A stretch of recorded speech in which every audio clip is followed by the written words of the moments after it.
Welcome, golf fans, pursuers of knowledge and the almighty dollar. This is your golf guru bringing you the Honda Classic. This is my Before the Lock show where I'm going to go over ownership projections, whether I'm going to touch it. We're going to do analysis on the guys that are 7K and below.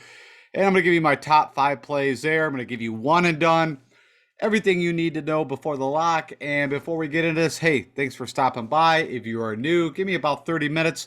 Going to get you everything you need to know to kind of finalize those lineups and maybe any thoughts on your maybe some bets right before we get into this. Okay, with that said, let's talk some golf. All right, as always, I do my prize picks on my final show. And if you don't know what prize picks is, it is simply an over-under projections and prop bets if you want to look at it that way. And of course, we are focused on golf, and I am still able to get you guys a free $100. If you use my promo code Golf Guru, they will match you up to 100%. Put 100 in, you're going to get 100 for free. And with that said, what am I looking at for this week? I'm going to look at the first round, and I'm actually going all overs. And these are all guys that are going off in the afternoon, except Patrick Reed. But Patrick Reed, I do not think he can shoot under a 71. I think that's where, best case, a 71 for him. His driver's all over the lot, and simply with a couple holes, he could be in the mid-70s. So I've got Patrick Reed over. I like Ryan Palmer, as technically a possible DFS play, but I don't think I'm holding a whole lot of hope out that he is going to shoot under a 71. Again, you got to remember, we've only got 2 par 5s here, maybe 4 holes that they've got good scoring opportunities. If I remember correctly, you've got number 1, I think, is an opportunity. But actually 5, 6, 7, hole 5, 6, 7 actually has played harder than the bear trap for these guys. So if you think about it, 5, 6, 7 is very tough. You got 15, 16, 17, which is tough. 18 also is no gem. So I feel like these guys going out the afternoon, we'll talk about weather. The wind is going to be up. The course is dry. It's going to be fast and firm. So I like my odds to be able to hit, and I've got all these guys on over. So the problem is, just so you know, if you don't put 1 under in, you don't get the 10x. You get, I believe it's 8x. So, I'm still okay with that. You got Danny Willett, which I have just not seen a lot of Danny Willett. Typically what I know of Danny Willett is, he could have a good tournament. But I do like my over. So he's got to shoot a 72. And then Gary Woodland, same thing. He has had some decent first rounds, but again, him going off in the afternoon and with the wind showing, I like the over that he shoots 71 or over. Okay, so that's what I'm going with. Of course, you can, take other options, but if you want to leverage what I'm doing, feel free, and we'll see how it works out. Okay, so I just real quickly want to touch on, if you not see the previous 2 shows, I am leveraging comparable courses to pick my players below 7K. And of course, we've got TPC Southwind, TPC Sawgrass. You got the Seaside course. You've got Harbortown, Wailea, TPC Southwind, Innisbrook, Copperhead, and then lastly, TPC Twin Cities. TPC Twin Cities is bent grass, but it has the equal amount of water, of holes that come into play on water. And if you did not see, here's the guys who've done very well on those specific courses over the past 24 rounds. But again, I use this as kind of to identify the guys that typically play well on these type of courses that we are looking at, which is, of course, PGA National. And then lastly, I always kind of give you guys some locals. I thought I'd throw it in here for you, just give you a little more information. If you did not see Joaquin's presser, of course, he lives just 10 minutes from the golf course. I think he is the closest out of these guys. You got Louis, who, it is a big difference if he gets to sleep in his own bed. He's got the bad back. Definitely keep an eye on Louis. He just terrifies me for a WD. But he's in Ocala. You've got Koepka out of Jupiter. Already kind of gave you my ideas on Koepka. Could he go out? I've always said Koepka has a good Thursday. I think his mind will be in it. He'll typically have a decent tournament. If he does not have a good Thursday, just watch for the miscut. And also, he's here a lot to get Chase Koepka also in the field. So I'm out on, Koepka's a fade for me. From a DFS GPP perspective. Matthew Wolff, of course, also bought a home here, I don't know, could have been 2-3 years ago. But little terrified. I mean, he's kind of one of those where I might build a lineup with some, guys that can score well if they get hot. Yeah, Lowry also has a home here. It's his first event we've seen, so he'll be here for a while. And then, of course, the Jupiter guys, along with Kepka, you got Daniel Berger, who I do like and I think could do very well here. I think people are worried about his back. If you remember, he pushed through. Oh, geez. He withdrew from Pebble Beach, so I think it was the Farmers that he finished up with a bad back. Actually, shot pretty well with it. I don't. I think it was a strain. If you play a lot of golf, you can strain. Your lower right or lower left. It is something that will work itself out within 7 to 10 days. So I think he'll be fresh, ready to go. I have no problems with playing Daniel Berger. But the last guy I'll mention is Cameron Young. He is not a local here from New York, but he did win the 2013. It was amateur junior golf tournament. I think it was the Polo Classic. You had guys in the field like Sam Burns, you had Scheffler, so some big names that we know now. And I'm just stating it was on PGA National, the Champions Course. He does have a background with the course, so it's just a little information for you if you were kind of on or off. I don't know, not sure if this is a course for Cameron Young. I'm not telling you guys to play him because of this information. I'm just telling you so you know what some people might not, that he has won here in the past. I believe it was in a match play kind of format. But long story short, he does have a background with this course. Okay, let's go jump over into Fantasy National. Let's do some analysis of guys below the 7K. Okay, I've jumped over to Fantasy National. And again, I always state, if you've not checked it out, go to fantasynational.com. Give it a check out. You can do a 30-day kind of just test drive. I don't know if they give you a free kind of 30 days, but either way, give it a whirl. I'm still working on. I need to contact these guys and get a promo code from these guys, because I'm sure as much as I use them and tout them, that we could probably work something out. Okay. Again, I'm focusing on DraftKings pricing, but again, you can leverage these lower end picks. Of course, if you're doing Yahoo or FanDuel or whatever format you're using. And the first thing I'm going to state right off the bat is, I had some questions from some folks, especially for a cash lineup. I would not go below probably the $7,400 range. I like some plays in the mid sevens. But if you're doing a cash lineup, do not play these guys. I'll state that right now. I think it gets very volatile after you get through the mid sevens. But from a GPP large tournament perspective, if you're trying to stack up top, as I always state, you're going to be down in this range. You're going to probably need at least one of these guys. So that's why I'm going to give you who I think is the best five below the 7,000 range. But again, I want to state, I'm not, I think this tournament, I have said some long shots can win. But when I say long shots, I picked Richie Rowinski as a super long shot. Could it happen? There's the Jim Herman effect. I always state there's that, one off once in a while. But this is a course that, yes, you could be a plotter and get around it, but, it's not going to be like a Wyndham where, that's a course that's very simple, or Shriners that allow you to go low. You got to have your whole game here to get around and make the cut, and, then, of course, to contend.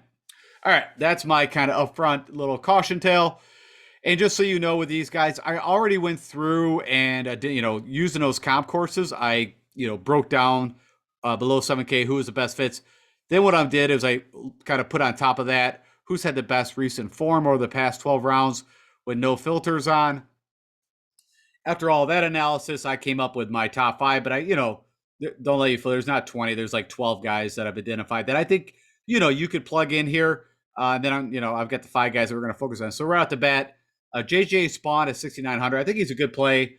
He's played some really good golf. Kind of got his game back. If you look at his tournament history here, he's played here 3 times, made the cut once at a T21, but he has been playing much better golf. If I click on JJ real quick for you, he's got a nice driving accuracy of about 68% over the last 12 months. It's about 290, but you're not really worried with that. His preferred surface is Bermuda, but it is, not like he's a good putter. But he does gain slightly, very slightly, against the field when on Bermuda. He's okay, some past decency and wind. But the biggest thing I wanted you to look at is just over his past kind of 5 rounds. If you look at that sample, 4 rounds, he was tee to green, doing well, was gaining with the putter. His last outing, which, I wouldn't really think that the Riviera is a good, but he kind of, misfired on all steps except around the green. So It's up to you. Also, you had a nice sample before this miscut at the Sony. A good comparable course would be the RSM. That's Bermuda at Houston, Bermuda on Bermuda. And if I look at his best finishes a little while ago, but you got OHL, RSM, that's Mayakoba, Byron Nelson, RBC. So a lot of the courses that I look at that I want to see if, kind of good comparables. So I wouldn't kill you if you played JJ Spawn. I think it's a decent play. Now you can see recent form. It maybe not be spectacular, but, as I stated, he's had some good finishes over here. From the perspective of good drives. And again, if you don't know what I'm looking at, this is the mini model that I'm leveraging. You got the birdies gained over here the last 12 rounds. What am I looking at specifically? I like good drives. It's guys that are hitting fairways or the first cut of rough and then hitting their greens on approach, ball striking, approach putting, and the proximity that shows up around 25% of the time is 175 to 200. So I didn't go over that, but if you watched my show on my picks, you would have understood that. All right. The guy that I like probably at 6,900 is Mark Hubbard. You can see, number one in the field at this 175 to 200. He can get very streaky and hot with the putter, so don't let that fool you. Good on approach and good drives. He's, top third within this field. We've seen him kind of pop up at Bermuda, Shriners, Pebble Beach. He did miss the cut at the Farmers. Not a shocker there, but the Sony Open makes me maybe a little hesitant. And he's played here, at least here, we'll go into it, but 5 times. He's made the cut 3 out of the 5. He DQ'd, I have no clue. Signed the wrong card, I guess. Didn't count one stroke somewhere. Something happened. So technically 1 miscut out of the 5. Because a DQ, like I said, could be a simple error. Driving accuracy, pretty decent, 65%. He doesn't hit the ball far, but pretty accurate. Not a bad putter, as I mentioned. Bermuda kind of breaks dead neutral, can handle the wind a little bit. And we just take a quick sample, over his past, we'll just say 10 rounds. He's made the cut every time since the John Deere. So made the cut mostly except for the miscut at Farmers and Sony, but then, made the cut again at Pebble Beach. If I click on where he's done his best, so we look at the Houston Open at his Bermuda greens, a little tougher track, longer track, so not the great most comparable, but his 4th best finish has been at the Honda. That's kind of stands out. The Wyndham is somewhat comparable from a Bermuda, length of course, par, but plays way easier than the Honda. The 3M I like for the playability of the course, the RSM. So there's some, comparables that pop up that I like. And again, we're stretching down here. I also like Mark Hubbard. I'm just kind of a little bit of a Mark Hubbard, I want to say fan, but I've seen that typically he can have some really good from a showdown play or even a first round leader bet is not a bad idea. He can have typically I've always said he comes out, if he makes the cut, he has a good Sunday and he has a good opening round. It's that Friday, Saturday where he typically kind of struggles. Vaughn Taylor, you can see also kind of pops up on the radar. He has a bit of a tournament history here. You know what? I didn't pull up. Let me go back to Mark Hubbard because I did not pull up Honda. I want to see if he's played more than what we showed there. Nope, 4 times and a DQ. So, but made 3 out of the 4 cuts. All right, Vaughn Taylor, you can see, I'm going to go over these guys that are not highlighted pretty lightly, but you can see he does everything well. But the putter, he's made from a tournament history on here, he's made 3 out of the 5. And, same thing, 3 out of 5 on a recent form perspective. So again, Vaughn Taylor, I don't think you could, would be terrible. Doug Gibbons been playing some pretty decent golf. He's a really good ball striker. What I say by that is he's, pretty, I wouldn't say elite, but out of this group, elite tee to green. But it's the putter that can, just blow up. You can see he's made 4 out of his last 5 cuts. Played here twice, missed a cut both times. So, not fabulous on that side. But you can see driving accuracy typically over his last 12 months, 70% almost. It's about 293 on average. You can see Bermuda is not his preferred surface, but he's not a good putter either way, so that doesn't really affect me. And also not the greatest in the wind, so if it does blow, there could be an issue there. But if you see like the Amex, the Byron Nelson, the Charles Schwab, all these courses kind of fit into the mold. RSM 3M Open, the Wyndham. And then if I look at his best putting ever, funny enough, POA, Greenbrier, I think, is bent. Let me just confirm that. They don't play there anymore. Yeah, bent grass. But not a bad comparable course from like a par distance, how you need to play. Um, 3M opens bent, Poa. Let's try to look see if he had any good Bermudas. It missed, had gained 2 strokes at the Wyndham, but didn't do very good with the irons and around the green. Poa, that is Bermuda at Shriners, and the Amex, depending on which course, the stadium course, which they usually play the most rounds there, is Bermuda. So, anyways, again, I like Doug Gem down here. I'd play him. I just put Padre Harrington. He's been playing pretty decent over to European golf, and funny enough, his son Scott Harrington. So if I remember this correctly, last year Padre looked like a pretty decent play. Yeah, he missed the cut, but Scott Harrington actually made the cut. I think he shot like a 66. I don't think he's in the field, Scott. I think he's down in the Court Ferry. But all I'm stating is, if you need a grinder, like Steve Stricker did pretty well here last year, um, it's someone that I think could manage the course. You can see he does some of the things very well. He could plot his way around and get you, at least a 6 of 6. Harry Higgs has, played here twice, made the cut both times. We've kind of seen, had a crazy back 9 on Friday to make the cut. I think he was like 2 eagles and a birdie. Like, it was just ridiculous what he did at the Genesis. I'll click on him real quick. Let's just go take a little quick. So the driving accuracy over the last 12 months, a little, not what I'd be looking for, but Bermuda is definitely his best surface. Almost gains a half stroke when he's on it. Can also play in the wind. And let's just see the Fortinet where he competed for the win. I believe that's when Stewart Sink. Took me a bit. Stewart Sink. You've got, Bermuda, where he also had a chance to win. The Wyndham, the Honda. So again, he's not one of my top plays, but someone that, you could plug in. The next guy I fall to that I'm going to be playing is Brian Stewart. I've talked quite a bit about this guy. I mentioned he's from Jackson, Michigan. You can see, 3 out of 5. He's, T27 to T20 here. He's just got the game that, again, like an RBC Heritage, a short kind of plotting game. You can see he hits the fairway. That's the first thing you need, right? I mean, you need guys. It doesn't do any good if you're an awesome putter around a green if you're in the water off the tee 5-6 holes. So I am waiting my guy, especially down here, of guys that can hit the green or hit the fairway, and then I'll worry about it from there. Let's go click on Brian Stewart. So you can see driving accuracy almost 75%. That's like Brendan Todd kind of area. You see, he does gain on Bermuda.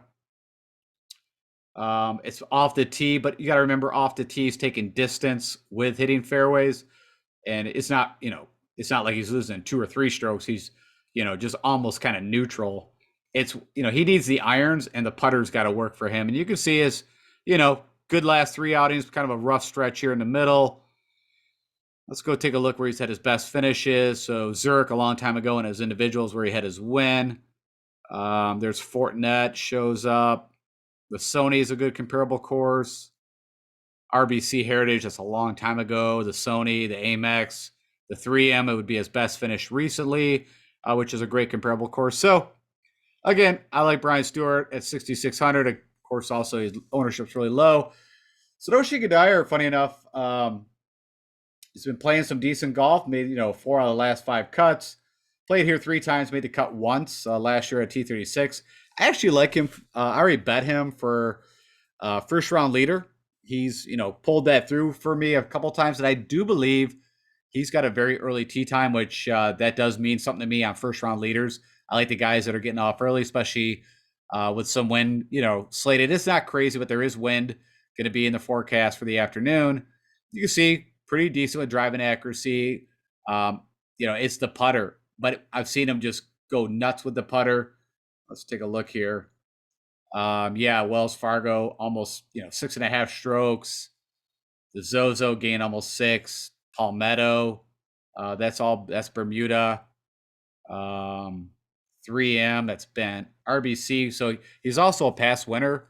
It's been a little while, but I think it's only win on tour is that RBC, which is my favorite comparable course for this. Even though it doesn't have a ton of water, it is coastal. I mentioned this; it's very tight, small greens, so I think it's a great comparable. So I like Satoshi to fit kind of in the mold of the Brian Stewarts and the Moores and I don't know. There's so many of those guys that just, even, kind of a cheap Brian Harmon is Ryan Armour. Pretty decent. He's had some, T20 at T20, a couple miscuts. He had a T12 here back in 2019, a T58 most recently. Again, he's going to hit the fairway for you. He's going to give you a chance to make his par birdie. Again, he's up in that, almost 75% driving accuracy. Doesn't hit it long, but accurate. Bermuda is not his best surface. Let's see here.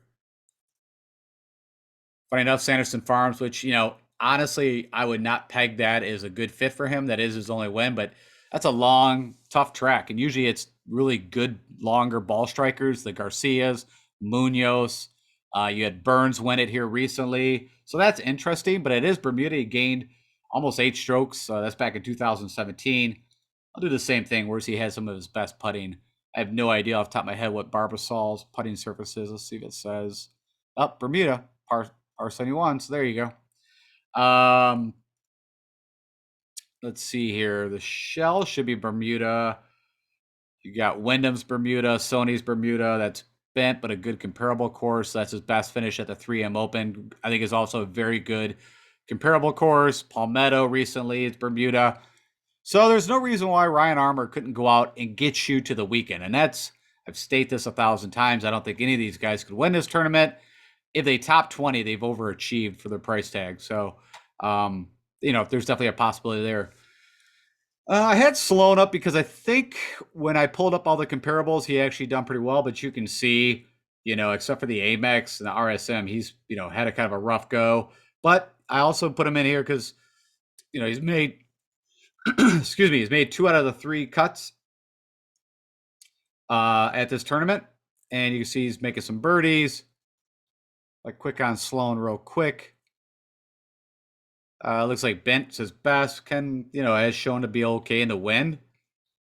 And let's just see where he's had some decent. So the Wyndham, good comparable. 3M twice. So yeah. So a lot of the comparable courses he has done well. So do with that you may. Hammer and Hank Laboda, like I said, he had that really nice stretch of golf. It seems like he's maybe getting a little bit back into form. He's made 3 out of the last 5 cuts. He's only made the cut here once. I don't know if that was like a 3-day cut. I don't remember. But it's just somebody that I think you might want to think of. Hagee, of course, has done really well here. I mean, if you kind of go through, it doesn't really make a lot of sense, but from a driving perspective and everything else. But he's made the last 3 out of 4 cuts here with a couple all better than, we'll just say, T20s or better.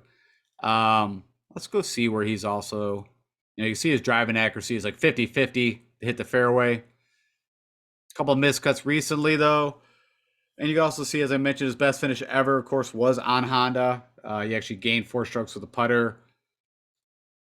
Let's see here. If there's anything else that sticks out that would be a good comparable. I mean, again, funny enough, his best kind of finishes has been at the Honda. So just on course history alone, he'd be a play. Bryce Garnett, I put him in here because he just, again, fits that mold of, guys that are kind of plot their way around. Even though it shows here good drives is not so hot. I want to go take a look. Yeah, his driving accuracy over 12 months, 70%, 289. Pretty good putter comparative to some of these guys. Trying to see his last. Let's just go see what his comparables. One at Corrales back in 2018. Has a 6 at the Wyndham. Really likes Mayakoba Coastal Course. The Honda, he had an 11th. One of his better finishes. RBC had an 11th. 3M Open, RBC. So again, it's the course that kind of fits him. And then last but not least, Duff Daddy. I think he's played here. Let's take a look here. Let's pull up the Honda for Duff Daddy because I don't think he's ever missed a cut here, which, again, some of it makes sense. Yeah. It's played here like, let's see, 1, 2, 3, 4, 5, 6, 7, 8, 9, 10, 11, 12, 13 times, never missed a cut. His best finish was a 9th. That's kind of crazy. I'm not gonna lie. And you can see some of, when he had that, it was funny enough, it wasn't out with his irons. It was with approach. So something about this course suits him. Even though, like I said, maybe on a recent form, he had that T40. So that, there you go. You're almost like that Brendan Steele kind of conversation. But you can see ownership's at 5%. So people are also seeing that, never missed a cut here. And if you're trying to plug someone in at that price, why not? Okay, let's go jump over to ownership projections. All right, so let's see what we got here. Yep, we got a lot of favorite players. You got over 10,000 lineups, so these numbers should be pretty accurate. I always state could be within 1 or 2% either way when actually locked, final lock for DraftKings, guys come in. No shocker right out the bat. You got Sungjae Im at the highest, Berger, Horschel, Lowry, Mitchell, Zaynhoot. These guys that are starred are the guys that I've already picked. Were my top 15. Louis, again, like I said, not that he could not do well here. Of course, he was on my cover screen with that Shrek. I just thought it was hilarious because, if you've been watching golf for a while, there was a lot of people said he looked a lot like Shrek when that movie came out because of his teeth and some different characteristics. So I just found that humorous. Johnny Vegas, going with the Keith Mitchell kind of theory. And he's also had, I think he's had a top 10 here at one time. It's all going to come down to putter with him. Brian Harman. I actually do like, I'm kind of warming up more and more to Aaron Wise. I like Aaron Wise. I didn't pick him in my top 15, but he will be sprinkled in. I think Mito Pierre is kind of shocking the pricing. $9,000 for him without, I don't know if he's even had. Let's go click on Mito. I just got to remember this for myself. His best finish, of course, he had the wins to get on the tour. Because I've been the Fortinet on the PGA. Did have that 6 at the 3M. It's a good fit. So there's some reasons, like I said, I'm not saying not to play him, but he is, at 13% ownership. You got Knox is going to have to putt. I'd rather play Aaron Rye. Kirk's one of my picks. See some of the guys that are a little lower. Koepka's at 11. That's still, pretty high. Lucas Glover, like what I shared with you guys, has is gained the most strokes on this course total over the last 5 events. So he's at 10. I got Blackbeard there that I'm hoping he finally comes through with a win. You got Joaquin Niemann, which funny enough, I think a lot of people are terrified. There's the narrative of, he stated in his pressers how wore out, well, mentally taxing that tournament was, which I can understand it, but he's been home. I think they flew back on Sunday, he stated. He's in his own bed. He's played this course a lot. He likes this course. He also really likes challenging courses. That's kind of his thing. He likes where, you like the majors, whatever, where it's, 5 under wins a tournament, not 20 something under. So, again, I think I think that's interesting that he's at low of ownership, at least right now. Matthew Wolff is either hit or miss, right? It's either he's going to outscore. If he makes the weekend, even if he, ends up in 20th, typically he kind of outscores his pricing. Ryan Palmer up there is Todd, who I picked. Gary Woodland. I'm really curious to see how Gary does here. Like I said, he's been able to put 18 holes together, just can't put 36 or 54 together. We're definitely not 72. There's my Mark Hubbard. So some people are seeing what I see or that I like down in that 69 range. My Adam Svensson, it's almost 7%. One guy we haven't mentioned is Henrik Stenson. Funny enough, where is he priced? I think he's below 7 on the nose. I think he could be. I didn't really talk about him, but his game has come back a little bit. I know people are talking about Ian Poulter, what's he priced at? 3.5. I don't know. That'd be kind of interesting, Bill, to throw those two guys together. They kind of remind me a little bit alike. If Henrik has gotten his, this was actually like a perfect. I would love Henrik Stenson a few years ago, hitting that 3-wood, hitting every fairway, deadly with the irons. I mean, he was your Morikawa before Morikawa or even JT, one of the greatest iron players ever, and was a pretty good putter. Of course, a major winner. So, anyways, you never know, man. It's PGA golf. I mean, these guys, he's been in bad form for a while. I think he's been more, and talking about Henrik Stenson, more focused on family and outside life than he has been working on his game. And he's got all rights to do that. But I also know these guys don't like to miss cuts and they don't like to go out and compete, just be there to be there. They got the players coming up. So, what I'm going with all that is you might want to plug a lineup or two with Henrik Stenson in it, especially if he's less than 1% owned. You don't know. I have to look at him from a betting perspective too. I really I knew he was in the field. I just didn't really sit and think too much about it. All right, all the other guys are kind of 1% owned. Let me just scroll back up for you real quick. Brandon Hagee, less than 3%. You just see if anyone stands out. What is Steele coming in at? Less than 4% owned. Again, I've seen this happen where guys are, they do the West Coast. They just don't play good on the West Coast. They come to the Florida swing, and it's like a total different golfer. So, all right, that's enough on ownership projections. You've got a good idea. Let's talk weather real fast. You're going to want to go to Windfinder. You're going to want to follow Palm Beach International Airport. There's a few locations around there. There's not one right on the grounds, but these are all really close, within, a few miles. I mentioned the weather. So Thursday, right now, I'm of course recording this Wednesday. It looks like the afternoon is going to kick up, right? You've got a start tee time. So note to self, we don't have that West Coast. So you get to, look at your lineups at 10 o'clock and make your changes. At least you're on the East Coast. We have an East Coast time, and I believe they tee off around 6:50-ish. So, I'm, going to be probably, you might want to build a lineup that way. I do believe that, this is going to be a factor. It can even get stronger than that. I mean, it says gust up to 15, steady at 14. Hence, again, how I did my prize picks. We look at Friday, kind of similar. Nothing too crazy, though. I mean, we don't see anything in the 20s. Looks like Sunday right now is stating to be the calmest. But the strongest ones will be on Thursday. So note for yourself, if you're playing Showdown, keep an eye on it. And let's go jump back over and wrap this up. Okay, so my top 5 best plays from 7K and below, just to summarize. I got the Jackson, Michigan, Brian Stewart, Mr. Steady Eddie. The putter, if he can just make a few more putts, but he typically is pretty solid tee to green. I think he's kind of the prototypical player that I'm kind of looking at even at the upper ranges.